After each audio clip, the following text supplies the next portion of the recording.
Hi hello friends, this video is sponsor by Bymot shopping app. இப்போ நம்ம யாரை பற்றி பார்க்க போகிறோன்னு பார்த்தீங்கன்னா, பெரியார் அவர்களை பற்றி பார்க்கலாம். வாங்க ஃப்ரெண்ட்ஸ் பார்க்கலாம்.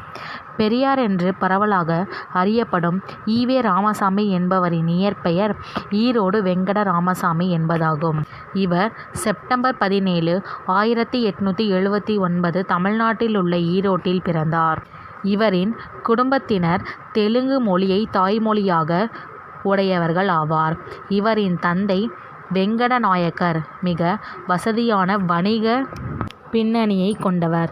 இவரின் தாயார் முத்தம்மாள் என்றும் இயற்பெயர் கொண்ட சின்ன தாயம்மாள் ஆவார்.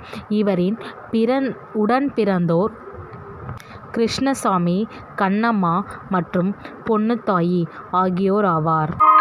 பள்ளியில் 5ஆம் வகுப்பு வரை மட்டுமே கல்வி பயின்றார். அதன்பின் கல்வியில் நாட்டம் இல்லாத காரணத்தினால் தந்தையின் வணிகத் தொழிலை 12ஆம் வயது முதல் மேற்கொண்டார். தன் தந்தையின் விருந்தோம்பலில் திளைத்திருந்த வைணவ பண்டிதர் ஒருவனின் அறிவுரைகளை கேட்கும்படி தன் தந்தையால் ராமசாமி பணிக்கப்பட்டிருந்தார். புராண கதைகளில் இந்த சந்தேகங்களை அவ்விளம் வயதிலேயே வினவினார்.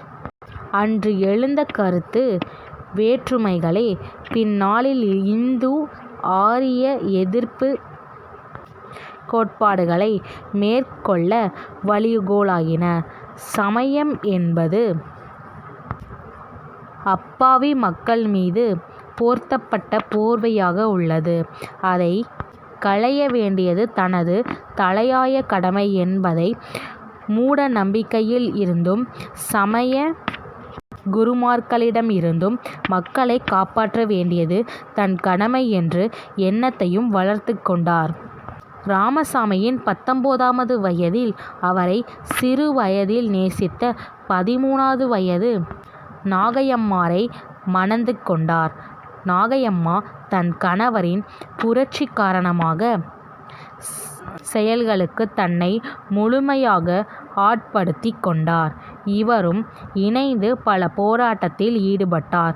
திருமணமான 2 வருடங்களில் பெண் மக்களை ஈன்றெடுத்தார்.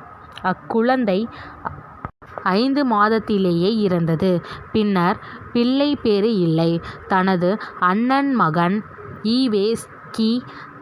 சம்பத்தை திராவிடர் கழகத்தின் எதிர்கால தலைவராக நியமிப்பதாக இருந்தார்.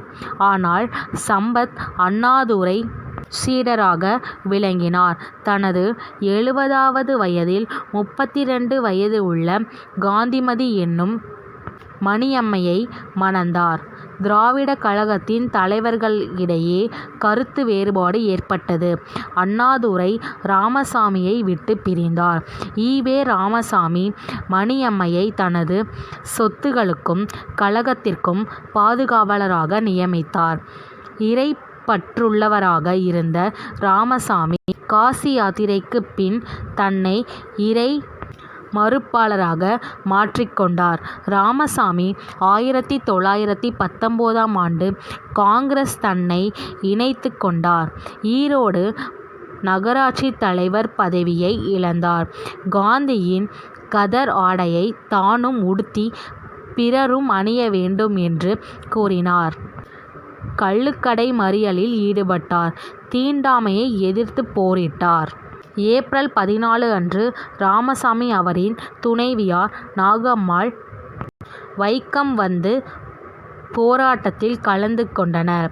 இருவரும் கைது செய்யப்பட்டு தனித்தனி சிறையில் அடைக்கப்பட்டனர். இப்போராட்டத்தில் கேரளாவை சாராதவர்கள், இந்து சமயம் சாராதவர்கள் கலந்து கொள்ளவில்லை. வைக்கம் வீரர் என இவர் அழைக்கப்பட்டார். தந்தை பெரியாரின் கடைசி கூட்டம் டிசம்பர் 19, 1973 சென்னை தியாகராய நகரில் நடைபெற்றுள்ளது. குடலிறக்க நோயினால் அவதியுற்று அவர் வேலூர் சிஎம்சி மருத்துவமனையில் அனுமதிக்கப்பட்டார். சிகிச்சை பலனின்றி டிசம்பர் 24, 1973 தனது 94வது வயதில் இயற்கையை எய்தினார்.